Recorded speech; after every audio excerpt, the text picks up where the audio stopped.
Nah, ini hanya dipancing dengan kata-kata sedikit langsung naik emosinya. Prabowo tidak lagi bisa mengendalikan dirinya. Masa presiden cara bicaranya seperti itu ya? Merendahkan orang-orang sebangsa dan senegaranya.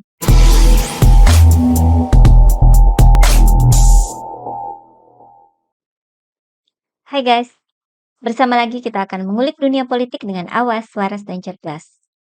Debat pertama Capres sudah kita lalui. Ajang debat Capres memang jadi momen yang sangat penting bagi kedua belah pihak, yang memilih dan yang mau dipilih.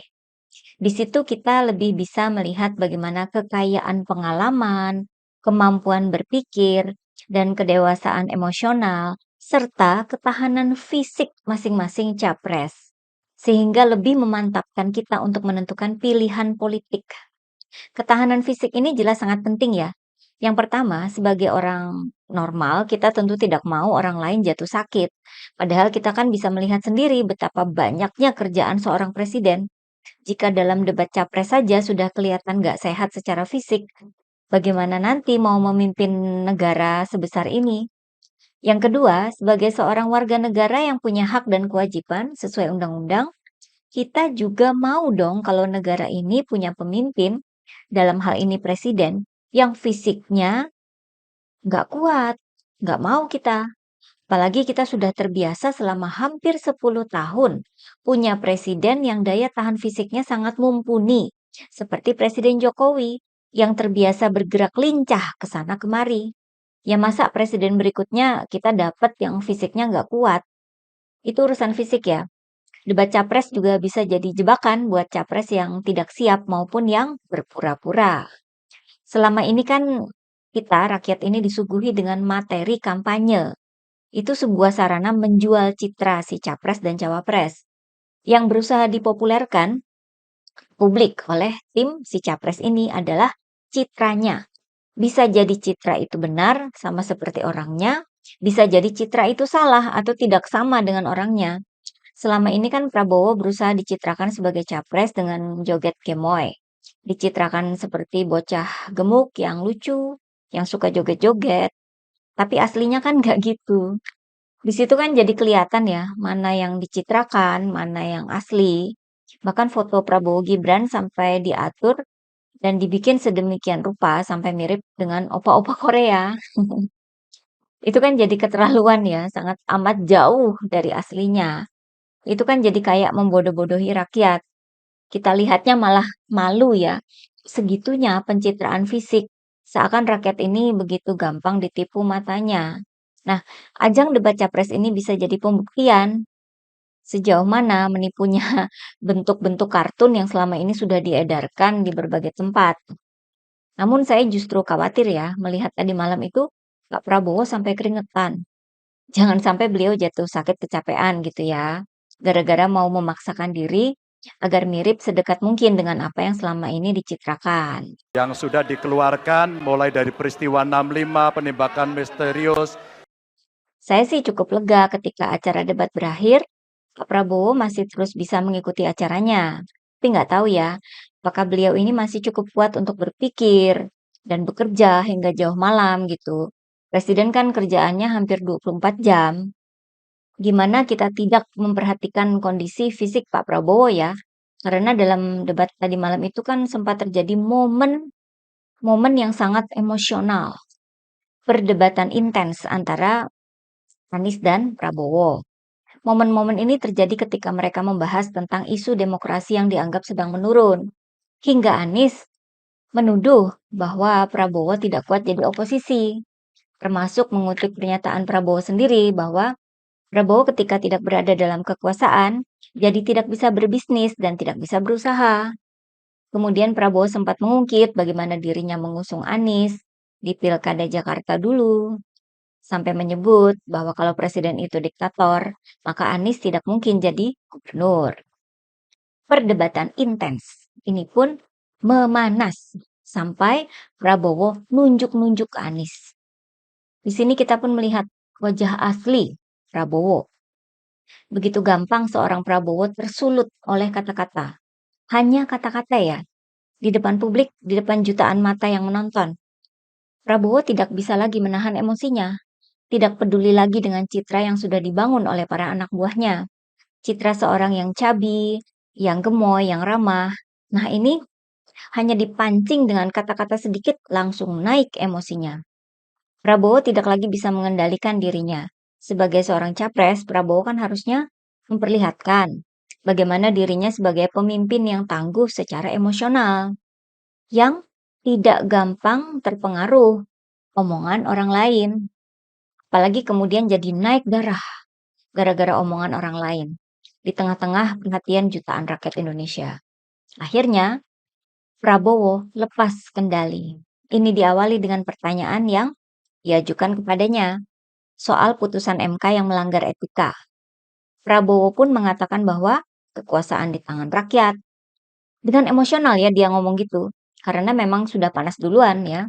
Lalu Prabowo dengan nada menantang menyebut bahwa kalau rakyat tidak suka Prabowo Gibran, nggak usah pilih kami. Prabowo juga menyebut bahwa dia tidak takut tidak punya jabatan. Sampai akhirnya menyebut kata-kata, sorry ye, gitu. Dan saya tidak takut tidak punya jabatan, Mas Anies. Sorry ya. Sorry ya. Kata-kata sorry ye, dengan nada ini saya kira nggak pantas ya keluar dari mulut seorang capres. Karena kata-kata itu kesannya sangat merendahkan lawan bicara dan orang-orang lain. Masa presiden cara bicaranya seperti itu ya? Merendahkan orang-orang sebangsa dan senegaranya. Kan masih ada kata-kata lain yang bisa dipilih ketika mau mendebat balik ya, nggak perlu ngegas gitu loh ya. Gimana nanti jika terpilih jadi presiden, Prabowo bicara dengan menteri-menterinya, bicara dengan anak buah yang lain, bahkan bicara dengan rakyat. Kalau emosi lagi tinggi, bisa-bisa ada HP atau benda lain yang dilempar ke rakyat.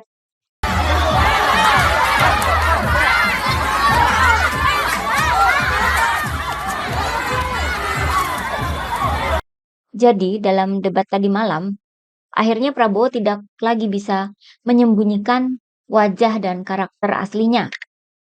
Gemoynya itu langsung hilang tanpa bekas. Yang tertinggal adalah seorang capres yang sangat gampang terpengaruh kata-kata orang lain. Seorang capres yang tidak bisa menempatkan dirinya. Seorang capres yang tidak bisa mengontrol emosinya. Dan seorang capres yang tidak bisa menyelesaikan perdebatan dengan cara-cara bijaksana ya. Beda dengan Pak Ganjar ya. Ketika kedua capres lain lagi panas-panasan, Pak Ganjar tetap cool, tetap kalem, dan sangat bijak. Saya waktu itu oposisi, Mas Anies. Anda ke rumah saya, kita oposisi, Anda terpilih. Waktu habis, Bapak. Saya jadi tidak enak ini Mbak hari ini. Mohon maaf.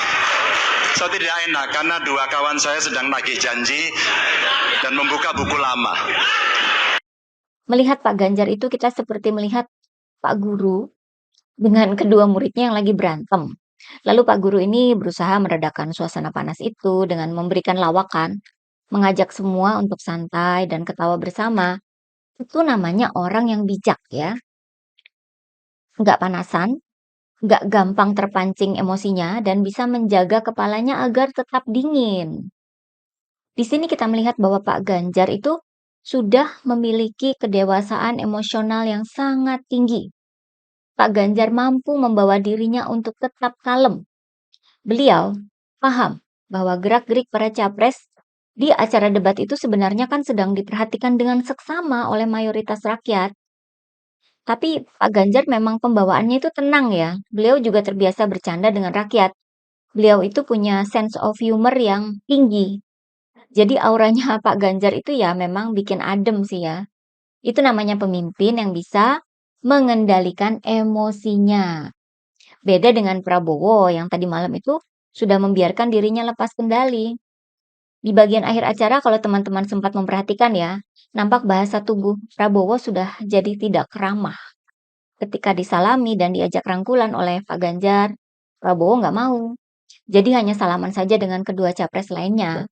Padahal katanya kan pemilu yang riang gembira. Kok jadi dingin ya?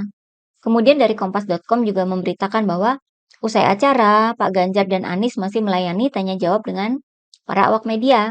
sedangkan Prabowo langsung pulang. Mungkin emosi tinggi itu jadi memakan banyak energi ya, sehingga Prabowo kecapean banget ya. Atau mungkin udah nggak mood ketemu orang, apalagi untuk menjawab pertanyaan para wartawan. Kayak gini kan jadi susah ya.